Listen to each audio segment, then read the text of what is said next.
The desert is not merely a landscape of shifting sands and scorched earth under the relentless gaze of a merciless sun. To the Navajo people, whose ancestral roots are woven deep into the red clay and sandstone canyons of the American Southwest, the desert is a living, breathing entity, a domain where the veil between the physical world and the forbidden realms is dangerously thin. When the sun dips below the horizon and the vast obsidian expanse of the night sky blankets the terrain, the desert undergoes a profound transformation.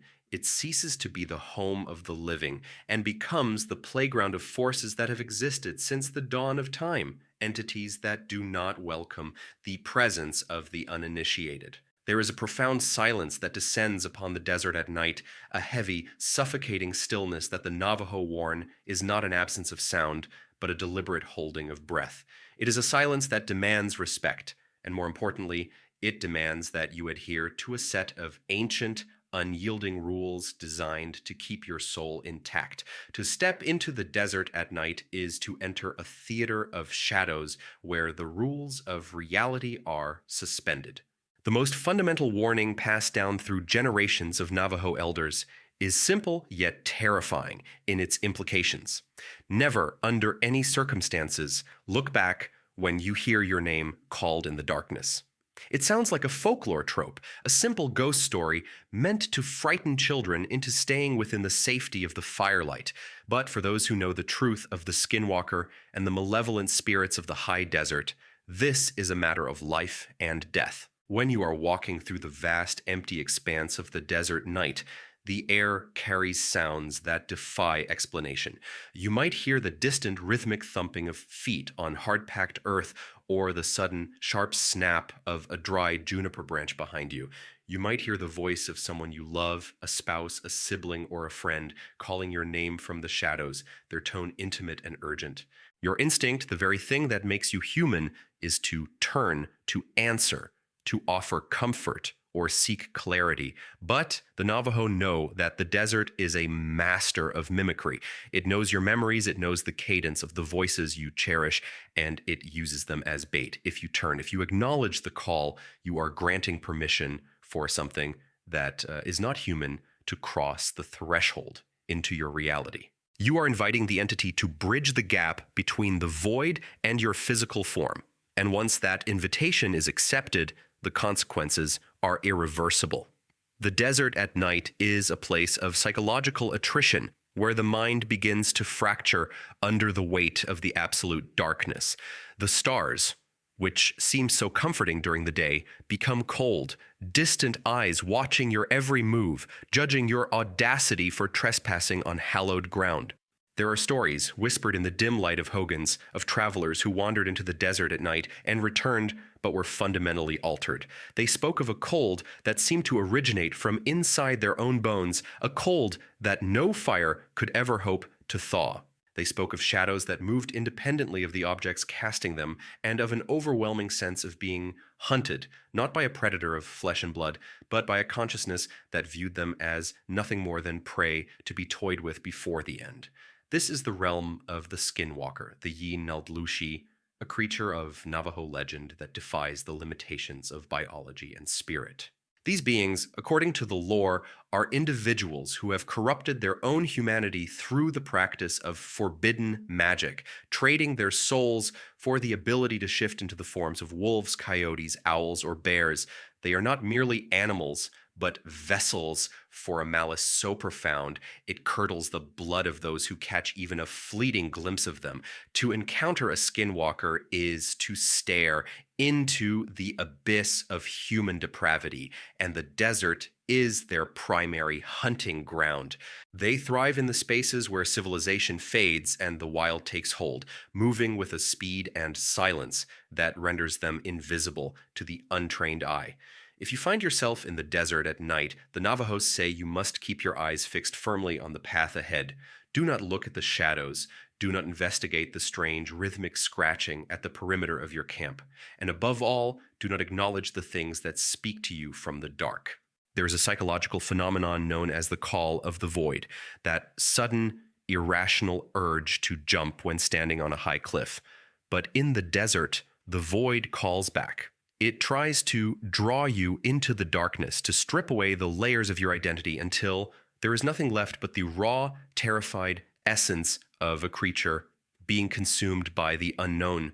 The desert is a place of profound spiritual power, a landscape that has been prayed over, sung to, and respected for millennia. When you ignore the taboos, when you treat the desert as a mere recreational space rather than a sacred and dangerous frontier, you invite disaster. The land remembers those who walk upon it.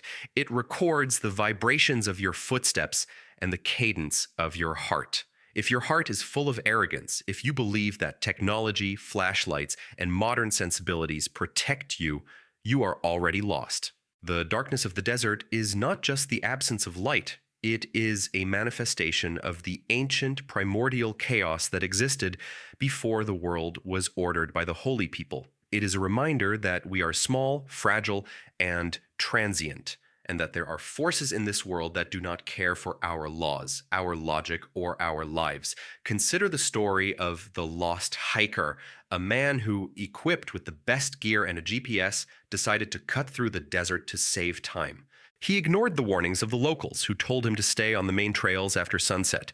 As the sun vanished, the temperature plummeted, and the wind began to howl through the slot canyons, carrying with it sounds that were not the wind. He heard his mother, who had passed years ago, whispering his name from a cluster of boulders just off the trail. He stopped. He turned. And in that moment, he realized that the desert had not just been silent. It had been waiting. He was never found, but the search parties reported seeing footprints that started as human, then shifted into something elongated, clawed, and impossible. This is not just a cautionary tale. It is a historical pattern, a recurring motif in the annals of the American Southwest. The Navajo culture is built on the philosophy of Hoju, a concept of harmony, balance, and beauty. To walk in the desert at night without purpose, without respect for the boundaries, is to invite Hoksho, the opposite of Hoju, which is chaos, ugliness, and destruction. You are disrupting the balance, and the land, in its own way, acts to restore that equilibrium, often at the expense of the intruder. The desert does not hate you, it is indifferent to you. But indifference is a terrifying thing when you are miles from safety and the shadows begin to coalesce into shapes that have no right to exist. Think of the sensory deprivation that occurs when you are truly alone in the desert. The lack of ambient noise causes your senses to hyper-focus on every minor stimulus. Your pulse sounds like a war drum in your ears. The rustle of a lizard becomes a monster's footsteps. The movement of the starlight against the horizon becomes a shifting, predatory entity. This is where the mind begins to play tricks, but the Navajo suggest that these tricks are not merely internal. They are manifestations of the entities that inhabit the desert, feeding on your fear, amplifying your anxiety, and drawing you closer to the point of no return.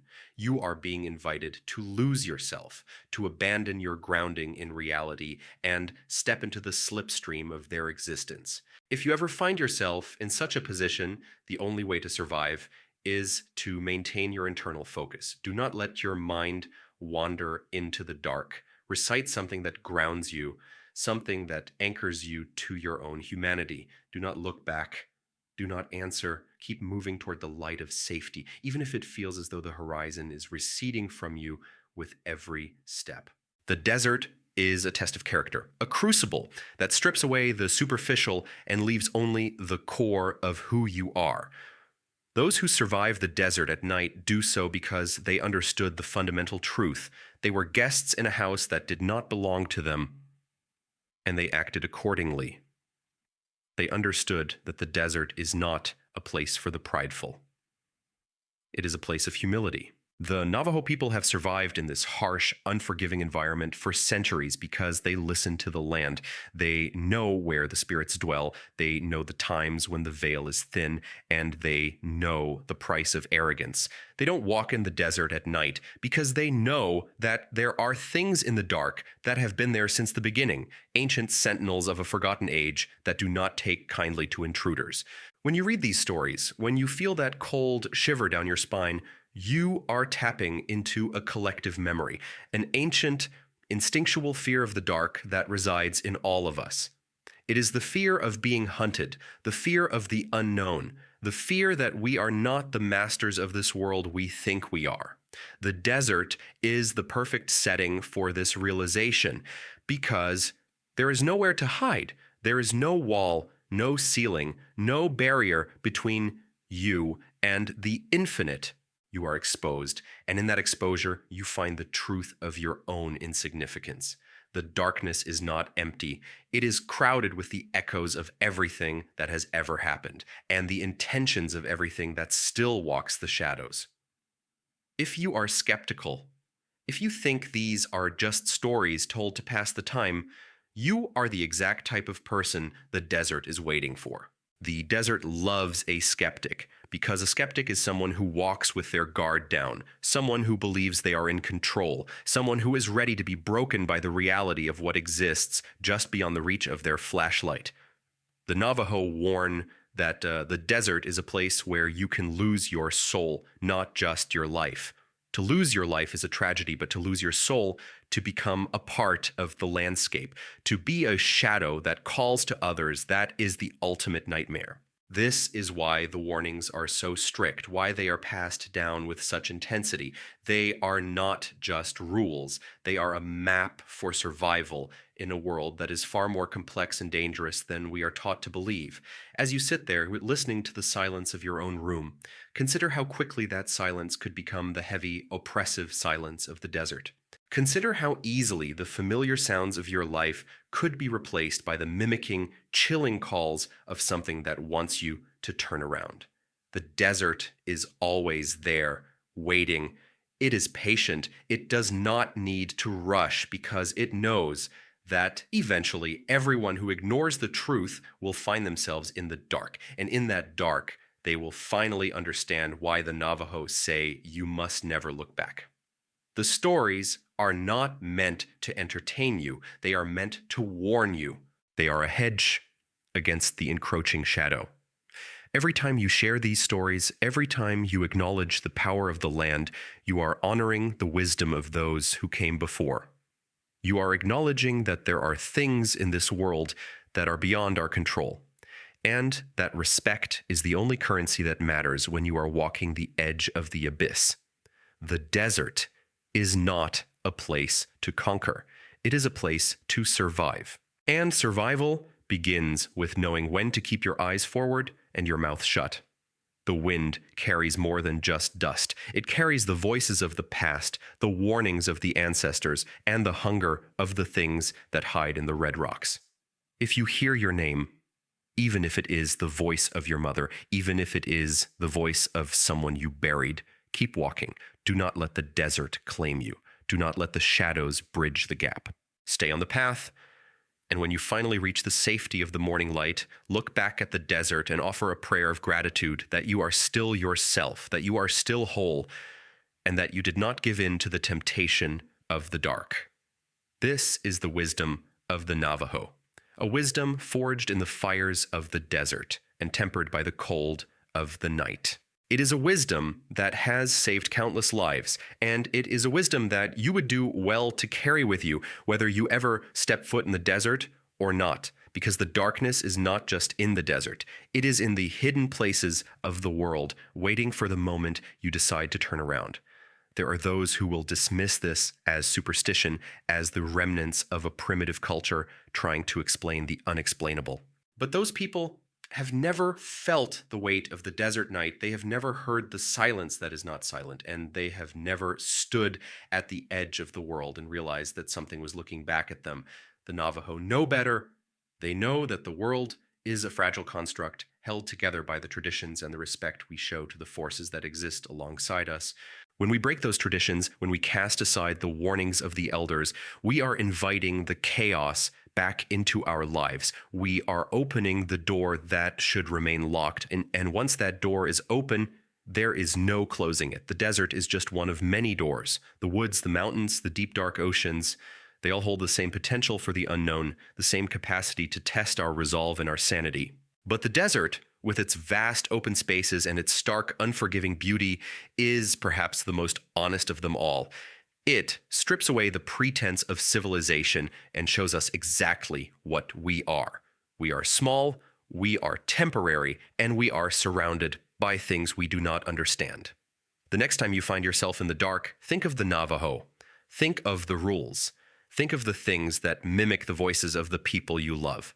And most importantly, remember that the darkness is not empty and that your survival depends on your ability to resist the urge to turn and face it. If you have ever felt like you were being watched, if you have ever had a strange, inexplicable feeling when walking alone at night, then you know exactly what I am talking about. You have felt the gaze of the entities, even if you didn't have a name for them. You have brushed against the veil, even if you didn't realize it. Now that you know the truth, the responsibility is yours. The desert is waiting for the next traveler, the next skeptic, the next person who thinks they are in control. Will it be you, or will you take the wisdom of the ancestors and walk with your eyes fixed on the light? The choice is yours, but remember that in the desert, every choice has a consequence, and some consequences last for eternity. The shadows are long, the night is deep, and the voices are calling. Will you turn, or will you keep walking? If this story chilled your blood and made you question the darkness, hit the like button and subscribe for more deep dives into the mysteries that hide in the shadows of our world. Share this with someone who thinks they're brave enough to face the desert at night, and let us know in the comments, have you ever felt like you were being watched when you were completely alone? Your engagement helps us keep these stories alive and ensures that the wisdom of the elders is never truly forgotten. Turn on notifications because the next mystery is already waiting in the dark, and you won't want to miss it when the sun goes down.